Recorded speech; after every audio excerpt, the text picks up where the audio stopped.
Hello my dear, R K simple classes में आपका welcome, most welcome. Sunday to Sunday weekly current affairs का super collection मैं आपको लेकर के आ गया हूं, जिसको सुनने से, पढ़ने की तो नहीं पढ़ पाएंगे, सिर्फ सुनने से, एक या दो बार सुनेंगे, श्योर सिलेक्शन। और एक हफ्ते का, जैसे गोताखोर होता है समुद्र में जाकर के मोती को चुनकर लाता है ना, वैसे ही मैं भी कोशिश करता हूं कि एक हफ्ते के भीतर में हुई वो सारी घटनाएं मैं आपको बताऊं, जो आपको पिछले संडे टू संडे के बीच में रूबरू कराएं और आपके नॉलेज को प्रिपेयर करें। आप जाने कि करंट अफेयर्स कैसे पढ़ा जाता है और कैसे इसको प्रिपेयर किया जाता है। ओके, तो let us start today's class without wasting any time. Let us start. 3 से 10 सितंबर आज तक का है current affairs, and very important current affairs for you. Okay, very important. बस आप इसको सुनिए, एक महीने 2-3 बार सुनिएगा। ओके, आई प्रॉमिस कि आपका सिलेक्शन श्योर सिलेक्शन होगा इस कलेक्शन से। तो लेट अस स्टार्ट। 3 से 10 सितंबर weekly current, WCA weekly current affairs ही लाता हूं मैं। इंद्रजाल, ये भारत का पहला क्या है भाई, एंटी ड्रोन सिस्टम, जो हर प्रकार से भारत की कोई भी ड्रोन अटैक होगी। देखो हमारे यहाँ परमाणु संयंत्र हैं, इसरो है, DRDO, ये सब बहुत महत्वपूर्ण संस्थान है। तो कोई भी देश अगर हमारे यहाँ, कोई भी दुश्मन अगर हमारे यहाँ ड्रोन से हमला करता है, तो इंद्रजाल नामक भारत का पहली एंटी ड्रोन सिस्टम हर प्रकार के ड्रोन को ये मार गिराएगा और अपने देश की सुरक्षा करेगा। उसका नाम याद रखिएगा, एंटी ड्रोन इंद्रजाल। AG 365, यस, ये क्या है, ये भी एक प्रकार का ड्रोन है जिसको DGCA ने, ये पहला कृषि ड्रोन है जिसको कृषि उपयोग हेतु DGCA ने अनुमति दी है। तो इसको भी याद रखें, मारुत ड्रोन ने, मारुत एक स्टार्टअप ड्रोन है, उसी ने इसको बनाया है। कौन सा? AG 365, यस, कृषि ड्रोन है। इंडिया ड्रोन शक्ति 2023 का आयोजन कहां होगा? गाजियाबाद के हिंडन एयरबेस पर होगा भाई, ये बहुत इंपॉर्टेंट है। तो तीनों न्यूज, इंडिया ड्रोन शक्ति 2023 का आयोजन गाजियाबाद के हिंडन एयरबेस पे होगा।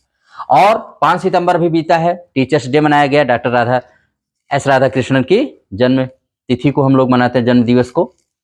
तो उस पर क्या हुआ है कि हमारे राष्ट्रपति श्रीमती द्रौपदी मुर्मू जी ने 75 शिक्षकों को राष्ट्रीय शिक्षक सम्मान दिया है और यूपी सरकार ने 94 शिक्षकों को राज्य शिक्षक पुरस्कार से सम्मानित किया है, जिनमें बेसिक से 75 शिक्षक और 19 शिक्षक माध्यमिक से लिए गए हैं। ये 94 शिक्षक, 75 राष्ट्रीय स्तर पर पुरस्कार पाए, इसको एकदम याद रखिएगा।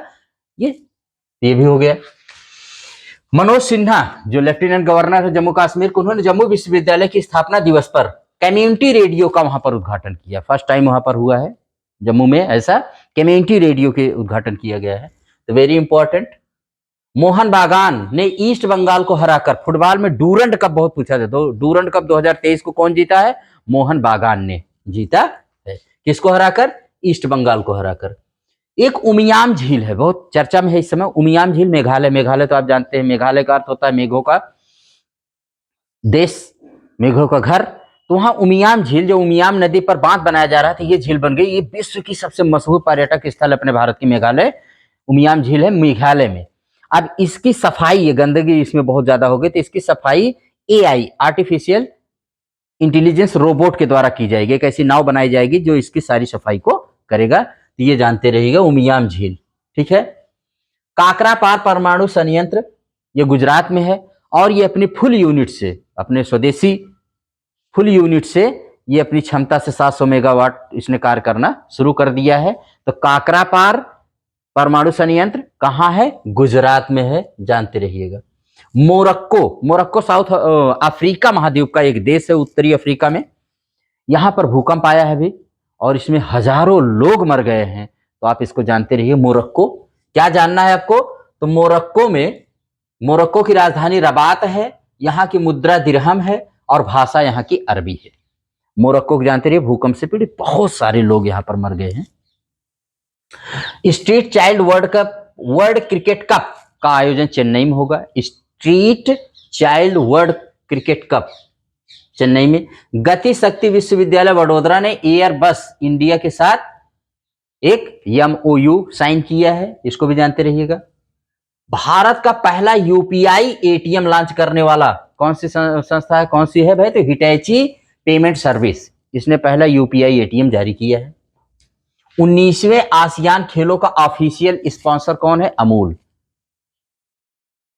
अमूल दूध पीता है इंडिया, डायलॉग जानते ही अमूल, ठीक है। आईसीसी ने भारत के इंडस इंड बैंक के साथ स्पॉन्सरशिप के लिए कई सालों का डील किया है। ये दोनों मिलकर के स्पॉन्सरशिप करेंगे। इंटरनेशनल क्रिकेट काउंसिल ने, ठीक है। इन्वेस्टर्स ग्लोबल समिट कहां होगा? तो देहरादून में होगा, जो राजधानी है इन्वेस्टर्स ग्लोबल समिट देहरादून, राजधानी उत्तराखंड। मैक्सिको ने गर्भपात एबॉर्शन को पूरे देश में किया वैध, लीगल हो गया है, मतलब वहां पर गर्भपात लीगल है, करा सकते हैं, ठीक है। अपने यहाँ तो आप जानते हैं कि बहुत कठिन कानून है इसके लिए, गैर कानूनी है, इसके लिए सजा भी डॉक्टरों को समय समय पर दिया जाता है। या तो आप इसको जानते रहिएगा, मैक्सिको में इसने गर्भ एबॉर्शन को क्या कर दिया है? लीगल कर दिया है, इसको डिक्रिमिनलाइज कर दिया है। महाराष्ट्र सरकार ने, आइए महाराष्ट्र चलते हैं, जिसकी राजधानी मुंबई है। महाराष्ट्र सरकार ने गिलबर्ट हिल को संयुक्त अरब अमीरात की बुर्ज खलीफा, जो सबसे ऊंची बिल्डिंग है बुर्ज खलीफा में, उसकी तर्ज पर गिलबर्ट हिल को, जो महाराष्ट्र में है, उसको बुर्ज खलीफा की तर्ज पर एक विश्व स्तरीय पर्यटक स्थल बनाने की घोषणा की है। और महाराष्ट्र सरकार ने कोंकण एरिया में मैंगो बोर्ड बनाने की भी घोषणा की है। तो ये दोनों महाराष्ट्र से न्यूज है, इसको भी आप जानते रहिएगा। और जापान ने मून स्निपर नामक मून मिशन शुरू किया, ताकि वो मून पर अपनी लैंडिंग कराने वाला 5वां देश बन सके। चौथा तो भारत ही हो गया है। इससे पहले 2 बार प्रयास जापान कर चुका है, लेकिन वो सफल नहीं हो पाया। तो 5वीं बार वो सफल, माने सोच रहा है, कोशिश करें कि 5वां देश तो कम से कम हम बन जाएं। ये भी आप याद रखिएगा। उसका क्या नाम है? मून स्निपर, उसके मिशन का। आरोग्य मैत्री क्यूब, ये क्या है? ये भारत द्वारा विकसित किया गया दुनिया का पहला पोर्टेबल आपदा अस्पताल का नाम है। क्या नाम है? आरोग्य मैत्री क्यूब, इसको भी याद रखिएगा। आर्कियोलॉजिकल सर्वे ऑफ इंडिया ने अडॉप्ट हेरिटेज 2.0 लॉन्च किया है। अडॉप्ट हेरिटेज, हेरिटेज माने हमारी जो विरासत है, बिल्डिंगें हैं, बहुत मशहूर इमारत हैं, उनको कहा जाता है कि ये जो माने हमारे देश के धनी वर्ग हैं, उद्योगपति हैं, ये उसको अडॉप्ट करने, अपना लें उसको और उसका संरक्षण प्रदान करें। ये इसका 2 पॉइंट शुरू किया गया है।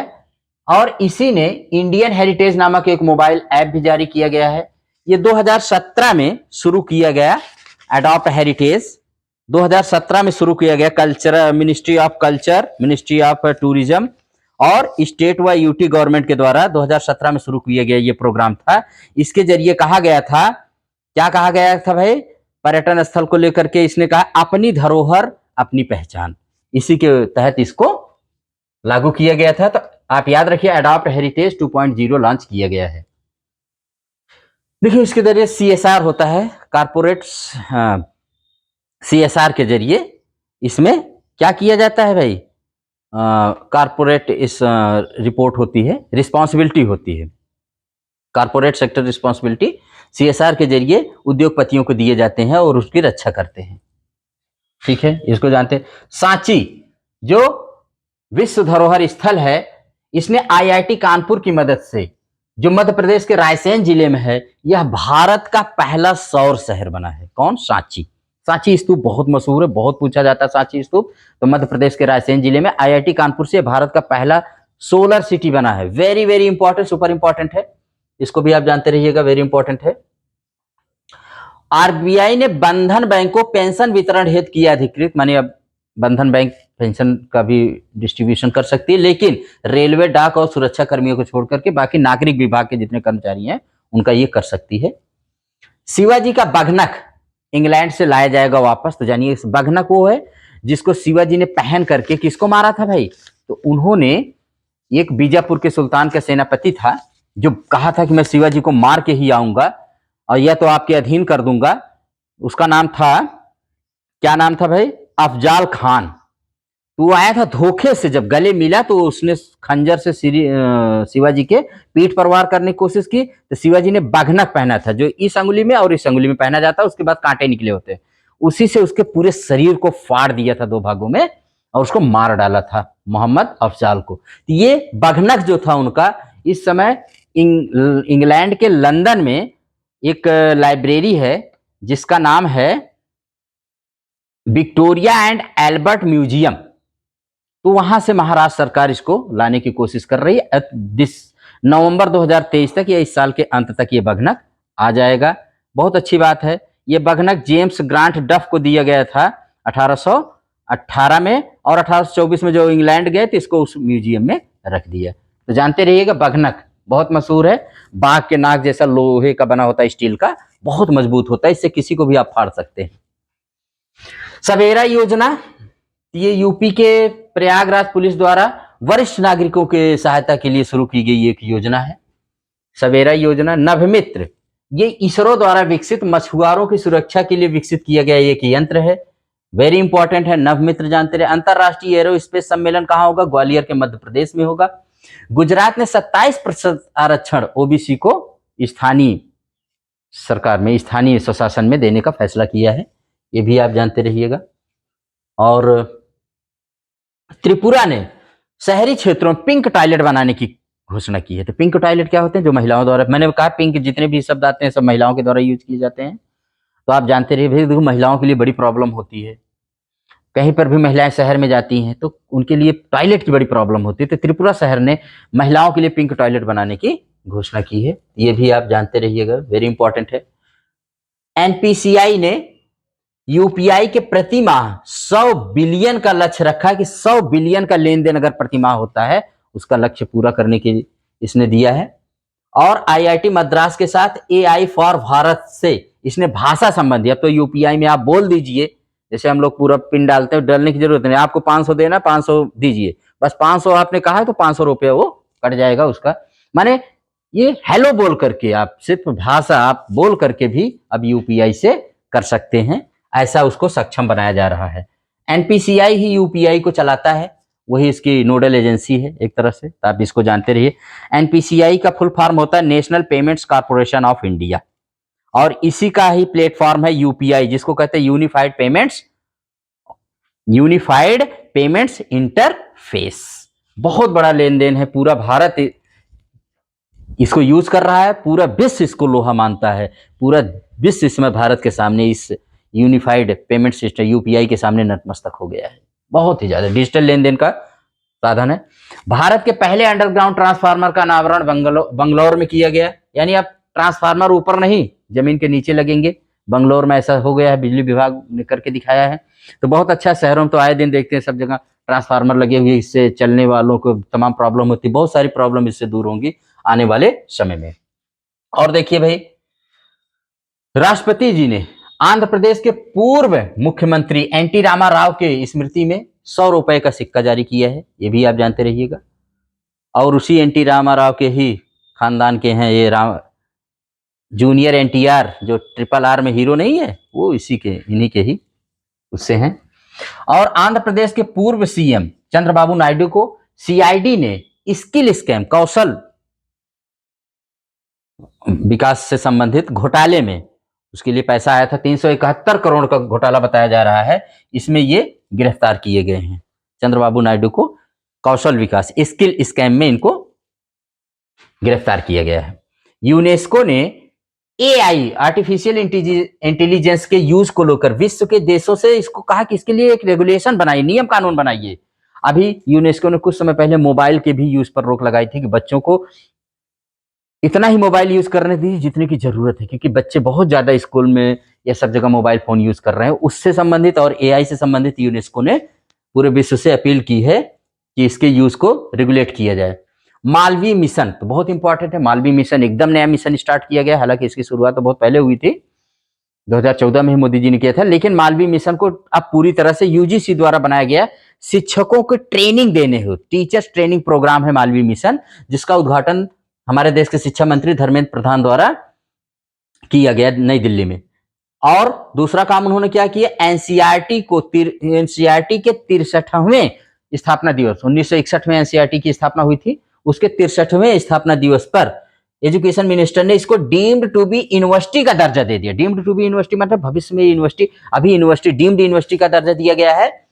अब ये अपना खुद का कोर्स लॉन्च कर सकती है, अपनी खुद की डिग्री दे सकती है, टीचरों के लिए बेहतर प्रोग्राम या कुछ भी चला सकती है। अब एनसीईआरटी इतना, एनसीईआरटी जानते हैं हमारे देश के लिए कौन सी पुस्तक पढ़ाई जानी चाहिए, सारी टेक्स्ट बुक को वही बनाती है। और शिक्षकों के लिए, स्पेशली स्कूल शिक्षकों के लिए तरह तरह की ट्रेनिंग, सारी शिक्षा का जिम्मेदार कौन है हमारे यहाँ? एनसीईआरटी है, जिसको national council of educational training, हाँ, national council of educational research and training कहा जाता है। ठीक है, तो इसको आप राष्ट्रीय शैक्षिक अनुसंधान और प्रशिक्षण परिषद, 1961 में इसकी स्थापना हुई। इस साल इसने 63वां अपना जब स्थापना दिवस मनाया तो इसको डीम्ड टू बी यूनिवर्सिटी का दर्जा दे दिया गया। वेरी गुड भाई, वेरी गुड, वेरी गुड। और जानते रहिएगा। अब ईस्ट एशिया समिट, इसके बाद कौन सा है भाई? मालवीय मिशन हो गया। और मालवीय मिशन को किसने बनाया है भाई? तो यूजीसी ने तो बनाया है। उद्घाटन किसने किया? धर्मेंद्र प्रधान द्वारा। ईस्ट एशिया समिट में प्रधानमंत्री मोदी ने भाग लिया। इसके 18 सदस्य हैं, 10 आसियान प्लस 8 और हैं। तो 8 कौन कौन से जान लीजिए। 10 तो आसियान कंट्री हैं, आसियान 10 देशों का संगठन है, ग्रुप है। ऑस्ट्रेलिया, चीन, जापान, इंडिया, यूएसए, दक्षिण कोरिया, रूस, न्यूजीलैंड, ये 8 और देश मिलकर के ईस्ट एशिया समिट जो बनती है उसके हैं। 18 सदस्य हैं इसके, तो इसको आप जानते रहिएगा। इसमें हमारे मोदी जी ने भी भाग लिया इसमें। और यहीं पर इसका आयोजन अभी कहाँ हुआ? जकार्ता, जो राजधानी है इंडोनेशिया की, वहीं पर आसियान की 20वीं बैठक हुई थी, जिसके दौरान आसियान ने ईस्ट तिमोर या तिमोर लिस्टे, दोनों एक ही नाम है, एक देश है छोटा सा जिसकी राजधानी दिल्ली है, बहुत पूछा जाता है, वहां पर आसियान के 11वें सदस्य के रूप में ईस्ट तिमोर को मान्यता दी है। सैद्धांतिक रूप से भी नहीं दिया है, अभी तो 10 देशों का संगठन है, ये फिर क्या हो जाएगा? 11 देशों का संगठन हो जाएगा। अगर ये ईस्ट तिमोर क्या है? 2002 में इसने स्वतंत्रता पाई है और इसको यूएन ने एशिया का सबसे यंगेस्ट डेमोक्रेसी वाला देश घोषित किया है। सबसे पहले, सबसे बाद में अभी इसके पास डेमोक्रेसी आई है। और झारखंड सरकार ने ट्रांसजेंडर को 1000 रुपए पेंशन देने की घोषणा की है। ट्रांसजेंडर को थर्ड जेंडर में शामिल करने की बात कही है और इनको ओबीसी का दर्जा दिया गया है। इसके द्वारा, झारखंड सरकार द्वारा। अब आ जाइए G20। G20 का सम्मेलन हमारे यहाँ हो रहा है। आप जानते हैं G20 का सम्मेलन हमारे यहाँ चल रहा है 9 और 10 सितंबर को। याद रखिएगा 9 और 10 सितंबर को, आज भी। और G20 अब हो गया है G21, क्योंकि इसमें अफ्रीकन यूनियन को भी शामिल कर लिया गया है। अभी मैं सब आपको बता रहा हूं, ठीक है। इसमें 9 देश को अतिथि देश के गेस्ट कंट्री के रूप में बुलाया गया था और 14 अंतरराष्ट्रीय संगठनों को, इसमें 14 अंतरराष्ट्रीय संगठनों के हेड को बुलाया गया है। इसका सम्मेलन कहां हुआ? तो भारत ने इसकी सदस्यता 1 दिसंबर 2022 को लिए, 30 दिसंबर 2023 तक इसकी सदस्यता भारत के पास रहेगी। 18वां शिखर सम्मेलन है जो भारत के नई दिल्ली के प्रगति मैदान में भारत मंडपम में विश्व स्तरीय, जो हमारा एक मैंने एक प्रकार से मीटिंग हॉल बना है, उसमें, जिसका नाम भारत मंडपम रखा गया है, उसमें चल रहा है।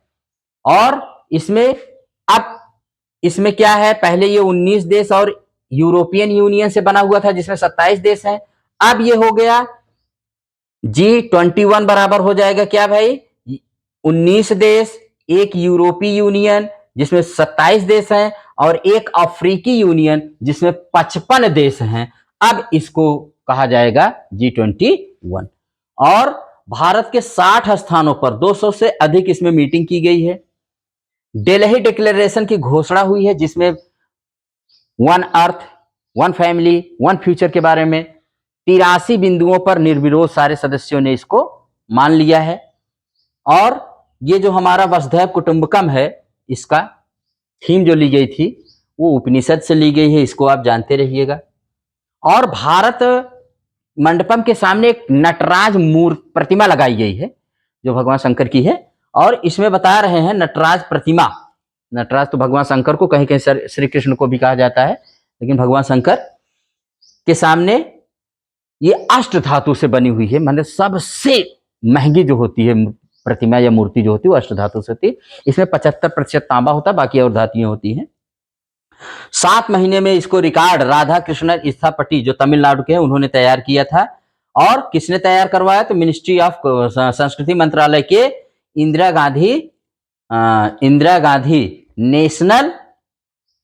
Gandhi national centre for arts के अंतर्गत इसको तैयार किया गया है इसको।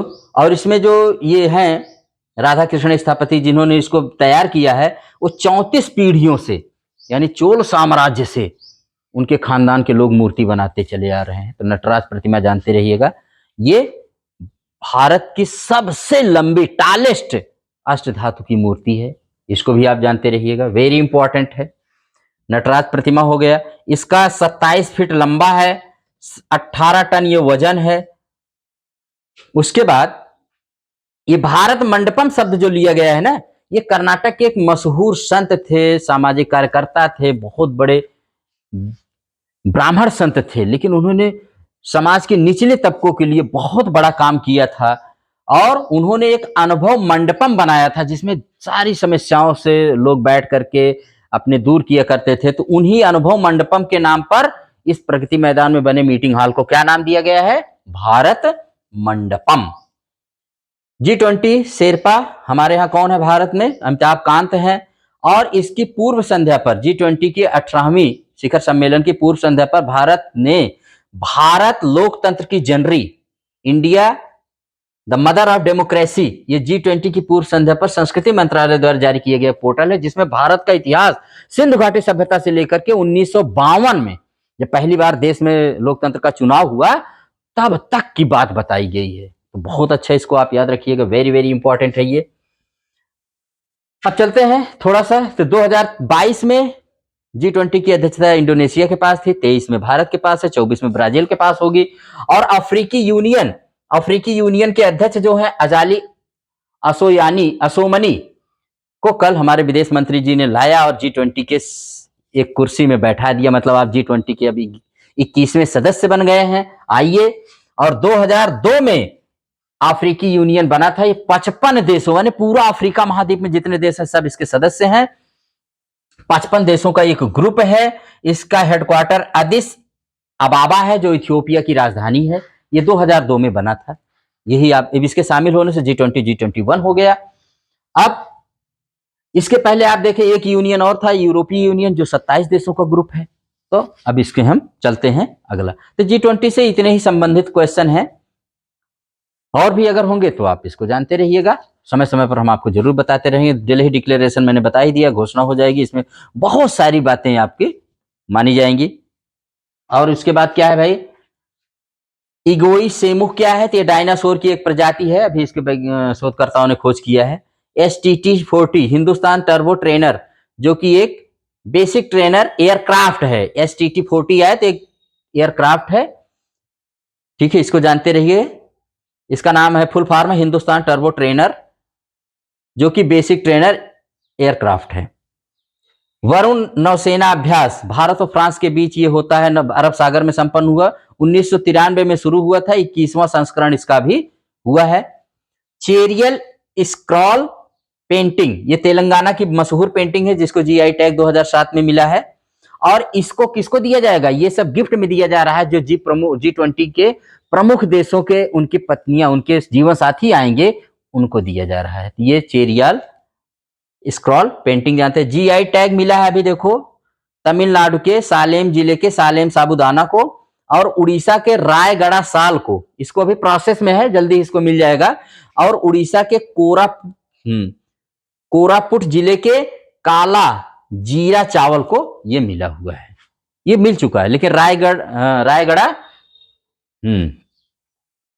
रायगढ़ साल को अभी प्रोसेस में है, लेकिन कोरापुट के काला जीरा चावल को ये मिल चुका है। अभी देखो कर्नाटक के शोधकर्ताओं ने कर्नाटक के कावेरी वन्य जीव अभयारण्य में एक दुर्लभ प्रजाति का सफेद सांबर हिरण की खोज की है। तो आपको याद रखना है कावेरी वाइल्ड लाइफ सेंचुरी कहाँ है? ये कर्नाटक के 3 जिलों में पड़ता है, चामराजनगर, मांड्या और रामानगर में। यहां से 3 नदियां गुजरती हैं, कावेरी, अर्कावती, सिमसा। और ये उत्तर में बन्नेर, घट्टा नेशनल पार्क से दक्षिण में BRTTR है और Male Mahadev hills wildlife sanctuary के बीच में ये लिंक प्रदान करता है कौन? कावेरी वन्यजीव अभ्यारण्य। इसको याद रखिएगा, यहीं पर एक सफेद सांभर हिरण की खोज की गई है। सतकोशिया टाइगर रिजर्व याद कर लीजिएगा, ये शिकारियों द्वारा यहाँ बिजली का करंट बिछाया गया था जिससे 2 हाथी बहुत छत बिछत हालत में मर गए, बहुत ही दर्दनाक मौत हुई है। तो सतकोशिया टाइगर रिजर्व जो उड़ीसा में है, याद रखिएगा, उड़ीसा के 4 जिलों में अंगुल, कटक, बौद्ध तथा नयागढ़ में, और महानदी इसके बीच से गुजरती है। सतकोशिया टाइगर रिजर्व याद रखिएगा, ये सब इसी वजह से न्यूज में है। यहाँ पर 2 हाथी बहुत बुरी तरह से बिजली के करंट से मर गए। नागरा होल टाइगर रिजर्व ये कर्नाटक के मैसूर व कोडागू जिले में पड़ता है। इसमें बाघ हमले में एक 10 वर्ष के बालक की मौत हो गई है। तो ये देखो छोटी छोटी घटनाएं हम क्यों बता रहे हैं, क्योंकि इसी से ये सब ये नेशनल पार्क या टीआर हमारे पूछे जाते हैं। आप पूरा टीआर जो 54 है उनको याद कर लीजिए, पढ़ते रहिए, जो हमारे 105 नेशनल पार्क है उनको भी पढ़ते रहिए, लेकिन जो न्यूज में आ रहे हैं उनको विशेष रूप से पढ़िए और उनमें क्या घटित हुआ ये पढ़िए। इसी से आपको ये न्यूज इसी से पूछे जाएंगे। नागरा होल जो है, वहां पर एक नागरा होल छोटी सी नदी है जिसका कन्नड़ भाषा में अर्थ होता है सांप की धारा, इसे सांप जैसा ये बहती है, इसी के नाम पर नागरा टाइगर रिजर्व इसका नाम पड़ा है। और ये बाद में काबनी नदी में जाके मिल जाती है। ये तो हो गया भाई हमारे आपके वन लाइनर जो है। अब आते हैं कि पर्सन कौन कौन से न्यूज में थे, ये वेरी इंपॉर्टेंट है। चलिए जल्दी से। प्रवीण अंजना जो एक चार्टर्ड अकाउंटेंट है, ये मिस डिवाइन ब्यूटी 2023 की विजेता है और मिस इंटरनेशनल इंडिया 2023 की विजेता है। चार्टर्ड अकाउंटेंट, सोचिए 23 वर्षीय कितना सारा अवार्ड जीत रही है। नीरज मित्तल ये दूरसंचार विभाग में भारत सरकार के सचिव बने हैं, दूरसंचार विभाग में, याद। एस कृष्णन इलेक्ट्रॉनिक्स व सूचना प्रौद्योगिकी के मंत्रालय में ये नए सचिव बने हैं, एस कृष्णन। एल कांथा राव खान मंत्रालय में नए सचिव नियुक्त हुए, तो तीनों नए सचिव को याद रखिएगा। हीथ स्ट्रॉक जिम्बाब्वे के पूर्व क्रिकेटर हैं जिनका भी हाल ही में निधन हो गया, याद रखिए Heath stroke. Heath streak. Mahendra Singh Dhoni ये महिंद्रा एंड महिंद्रा की एक कंपनी है स्वराज ट्रैक्टर, आप लोगों ने देखा होगा स्वराज ट्रैक्टर, उसके ब्रांड एम्बेसडर बने हैं। आशुतोष डाबरा फलावेला इंडिया के एमडी मैनेजिंग डायरेक्टर ये बने हैं आशुतोष डाबरा। दीपक गुप्ता कोटक महिंद्रा बैंक के अंतरिम एमडी व सीईओ नियुक्त किए गए हैं, दीपक गुप्ता। एनवी रमना ये भारत के पूर्व सीजेआई है, चीफ जस्टिस ऑफ इंडिया है, जो सिंगापुर इंटरनेशनल मीडिएशन सेंटर के सदस्य के रूप में नियुक्त किए गए हैं। ये बहुत बड़ा है। विश्व में कहीं पर भी अगर कहीं पर माने आपसी समझौते से बात होती, मीडिएशन के जरिए होती है, तो यही सिंगापुर वाला काम करता है। सिंगापुर इंटरनेशनल मीडिएशन सेंटर के सदस्य ये बने हैं। एन वलार मथी ये इसरो महिला वैज्ञानिक है जिनका हाल ही में निधन हो गया। जब कोई आप देखते हैं चंद्रयान 3 छोड़ा गया, कोई रॉकेट लॉन्च किया जाता तो उसमें काउंट डाउन किया जाता, उसकी गिनती यही करती थी महिला वैज्ञानिक। इनका नाम याद रखिए, एन वलार मथी। जैसे कहते हैं 8 7 6 5 4, ये बोलने वाली जो ये आवाज देती थी पूरे इसरो को, ये इनका निधन हो गया बहुत जल्दी। 61 वर्ष की थी अभी, ये हार्ट अटैक से इनका हो गया भाई। तो एन वलार मथी को याद रखिएगा। डॉक्टर नवनीत अग्रवाल ये diabetologist of the year national winner 2023 में अपने डायबिटीज पेशेंट के लिए काम करने के लिए उनको ये अवार्ड दिया गया है। ये राष्ट्रीय पुरस्कार पाए हैं, डायबिटोलॉजिस्ट ऑफ द ईयर 2023 के चुने गए हैं। कौन? डॉक्टर नवनीत अग्रवाल। राजेश नाम्बियार नैस्कॉम के अध्यक्ष नियुक्त हुए हैं। नैस्कॉम का फुल फॉर्म है National Association of Software and Service Companies. R Ravi Kannan very important है। आर रवि कन्नन ये आसाम के कैंसर रोग के डॉक्टर हैं जिनको 2023 के रेमन मैग्सेसे पुरस्कार से सम्मानित किया गया है। रेमन मैग्सेसे पुरस्कार को एशिया का नोबेल पुरस्कार कहा जाता है, इसको भी आप याद रखिएगा, वेरी इंपॉर्टेंट है। हर साल 31 अगस्त को दिया जाता है। सत्यजीत मजूमदार ये doctor VG Patel memorial award 2023 इनको मिला है। क्यों? इन्होंने भारत में उद्यमशीलता एंटरप्रेन्योरशिप को बढ़ाने में बड़ा योगदान दिया है। मालिनी राजूरकर वेरी इंपॉर्टेंट, ये मशहूर हिंदुस्तानी शास्त्रीय गायिका थी जिनका हाल ही में 82 वर्ष में निधन हो गया हैदराबाद में। इनका जन्म अजमेर में हुआ था और ग्वालियर घराने से संबंधित थी, ग्वालियर घराने से, वेरी इंपॉर्टेंट मालिनी राजूरकर। जयंत महापात्रा मशहूर साहित्यकार व कवि जिनका हाल ही में निधन हो गया। कौन? जयंत महापात्रा। डैनियल मैकगेही ये अंतरराष्ट्रीय क्रिकेट खेलने वाली कनाडा की पहली ट्रांसजेंडर क्रिकेटर हैं, याद रखिएगा, डैनियल मैकगेही। सबका साथ, सबका विकास, सबका विश्वास, ये मोदी जी के भाषणों पर आधारित क्या है, एक किताब है जिसका उद्घाटन एमपी के सीएम शिवराज सिंह चौहान और केंद्रीय मंत्री अनुराग सिंह ठाकुर ने भोपाल के Kushabhau Thackeray international convention centre में किया है। और अरुण कुमार सिन्हा मोदी को सुरक्षा देने वाली एसपीजी, स्पेशल प्रोटेक्शन ग्रुप के निदेशक थे। इनका हाल ही में निधन हो गया। इनको 1 साल का सेवा विस्तार भी दिया गया था। एसपीजी, आप जानते हैं, एसपीजी सुरक्षा सिर्फ प्रधानमंत्री को अपने देश में मिलती है, राष्ट्रपति को पीबीजी दी जाता है, प्रेसिडेंशियल बॉडीगार्ड, और इसमें 2000 जवान हमेशा रहते हैं, एनएसजी के कमांडो, जो प्रधानमंत्री को सुरक्षा करते हैं, रक्षा करते हैं। तो इसके अरुण कुमार सिन्हा जो निदेशक थे, उनका हाल ही में निधन हो गया। और लास्ट में आते हैं ब्राइस गुइएमा, ये गैबॉन में अभी सैन्य तख्तापलट हुआ, यानी वहां की सरकार को हटा के सेना ने कब्जा कर लिया है। ये भी एक अफ्रीका का देश है और इसकी राजधानी लिब्रेविल है। ये फ्रांस से 17 अगस्त 1960 को आजाद हुआ था। ये एक बहुत ही धनी देश है, खनिज और तेल भंडार यहाँ पर अपार है। यहाँ के राष्ट्रपति चुने गए हैं, अंतरिम राष्ट्रपति ब्राइस गुइएमा। यही था आज का, बहुत जल्दी मैंने बताया है, कम समय में बताया है, बहुत कुछ मैंने बताया है। और आप इसको याद रखिए, बार बार सुनिए और अपनी तैयारी को धार दीजिए, हारिए मत, और देखिए मंजिल आपको जरूर मिलेगी। तो इसी के साथ इस क्लास को यहीं पर मैं एंड करूंगा और आपसे एक्सपेक्ट करता हूं कि आप इसको लाइक, शेयर, सब्सक्राइब जरूर करेंगे, जरूर करिए और सिलेक्शन लीजिए। Thank you very much.